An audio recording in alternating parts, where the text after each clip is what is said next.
Hello student, welcome back to this channel. तो आज हम पढ़ेंगे क्लास 9th की साखियाँ जो कि कबीर दास द्वारा लिखी गई हैं। पहली साखी है, मानसरोवर सुभर जल हंसा केली कराही, मुक्ता फल मुक्ता चुगे अब उड़त अनंत न जाही। इस पंक्ति में कबीर ने व्यक्तियों की तुलना हंसों से करते हुए कहा है कि जिस तरह हंस मानसरोवर में खेलते हैं और मोती चुगते हैं, वे उसे छोड़कर कहीं नहीं जाना चाहते। ठीक उसी तरह मनुष्य भी अपने माया जाल में फंस चुका है और वह इस सच्चाई से बिल्कुल बेखबर है कि बाहर दुनिया कैसी है, और वह अब इसी को सच्चाई समझने लगा है। सेकंड, प्रेमी ढूंढत मैं फिरो, प्रेमी मिले ना कोई, प्रेमी को प्रेमी मिले सब विष अमृत होई। यहाँ कबीरदास जी कहते हैं कि प्रेमी यानी ईश्वर को ढूंढना बहुत मुश्किल है। वे उसे ढूंढते फिरे हर जगह, परंतु वह उन्हें अभी तक कहीं नहीं मिले। प्रेमी रूपी ईश्वर मिल जाने पर उनका सारा विष यानी सारा कष्ट अमृत में बदल जाएगा। कहने का तात्पर्य यह है कि जब कवि को ईश्वर मिल जाएंगे तब उनके सारे दुख सुख में बदल जाएंगे। थर्ड देखिए, हस्ती चढ़िए ज्ञान को सहज दुलीचा डारी, स्वान रूप संसार है भूकन दे छक मारी। यहाँ कबीरदास जी कहते हैं कि व्यक्ति को ज्ञान रूपी हाथी की सवारी करनी चाहिए और सहज साधना रूपी गलीचा बिछाना चाहिए। यहाँ पर कबीर ने संसार की तुलना कुत्तों से की है जो आपके ऊपर भौंकते रहेंगे, जिसे अनदेखा कर चलते रहना चाहिए। एक दिन वे स्वयं झक मारकर चुप हो जाएंगे।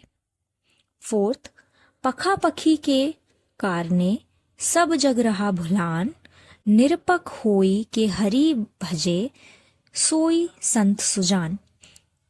इस पंक्ति में कबीरदास जी कहते हैं कि पक्ष और विपक्ष के कारण संसार आपस में ही लड़ रहा है और वह इस भूल भुलैया में पड़कर प्रभु को भूल गया है।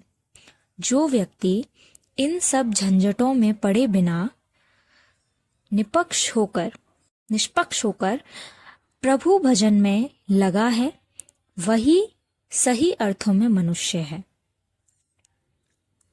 या फिर वही असली सज्जन है।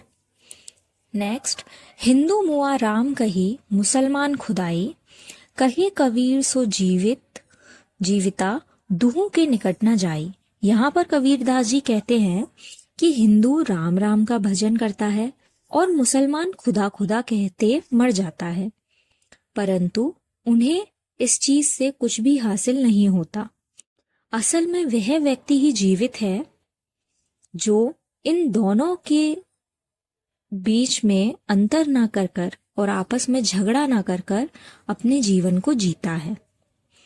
नेक्स्ट, कावा फिरी काशी भया, राम ही भया रहीम, मोठ चुन मैदा भया, बैठी कबीरा जीम।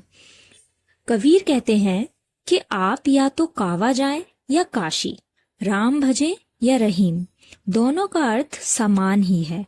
जिस प्रकार गेहूं को पीसने से वह आटा बन जाता है तथा उसी गेहूं को और बारीक पीसने से वह मैदा बन जाता है, परंतु दोनों ही खाने के प्रयोग में ही लाए जाते हैं। इसलिए दोनों ही अर्थों में आप प्रभु के ही दर्शन करेंगे। नेक्स्ट, ऊंचे कुल का जन्मिए जे करनी उच्च न हुई, सुवरन कलश भूरा भरा साधु निंदा सोई।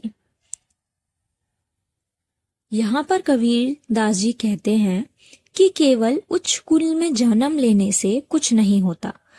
अगर व्यक्ति ने ऊंचे कुल में जन्म लिया है और उसके कर्म अच्छे नहीं हैं, तो इसे उस बात का कोई लाभ नहीं होगा।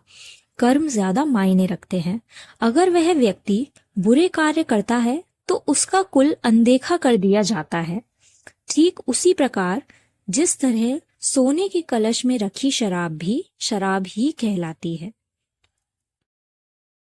अगर आपको वीडियोस पसंद आ रही हो तो इसे लाइक एंड सब्सक्राइब करें और जितना ज़्यादा हो सके उतना ज़्यादा इसको शेयर करें। Thank you.